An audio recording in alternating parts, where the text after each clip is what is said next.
right, 3-minute fly instructor. I got a special guest here, George. All right, and this one's going to be called Flight Instruction Swimming Upstream. Now it's going to be interesting. Now, flight instruction swimming. Take one, 3 minutes. All right, 3 minute time right there. All right. So anyway, George was here. Come on, George. Where are you? Get in the front. There he is. So he was telling me a story. He used a flight instructor. Now he was a time builder flight instructor. All right. So there's another video. You go out there, watch it. And I said, now don't disparage him. So when George watched that video, he said, "Ken, I got some comment. I want to tell you something about it."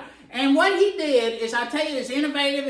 I want him to explain it and how important it is about confidence in a student. And that's what you might be lacking a little bit of. And that's why I may be coming to this channel is you're trying to understand what's going on in confidence. Now, George, you tell him that story just like you told it to me. All right, come on, boy, get in there. Okay, so it's all about confidence building, right? So to build confidence is starting early. So many people think about soloing an airplane.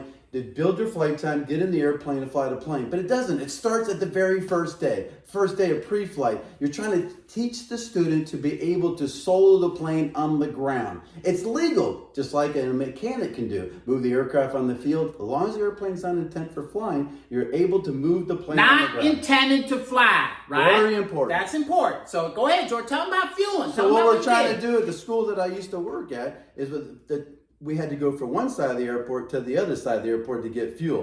So my genius thought was teach them how to go by themselves from the tie down across the field, get fuel, come back, get me, and then we fly.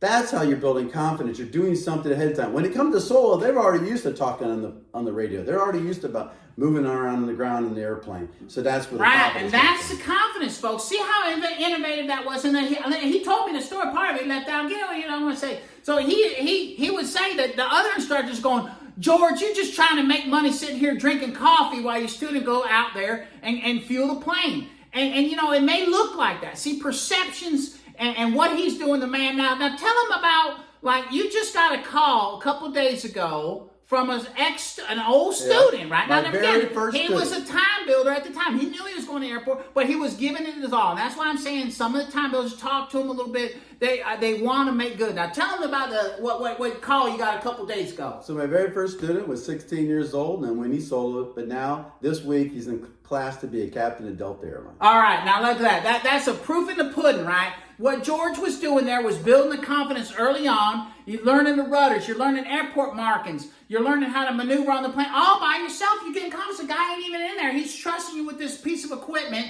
to taxi it over there and fuel it and know how to fuel it. Now, he demonstrated, make sure you demonstrate and do it together, first few times. But after that, it's legal. And as long as the owners of the plane, everything, genius, George. I just got to hand it to you. And look at that. Proof in the pudding. He got the guys flying captain on the heavy stuff. All right, so 3-minute timer.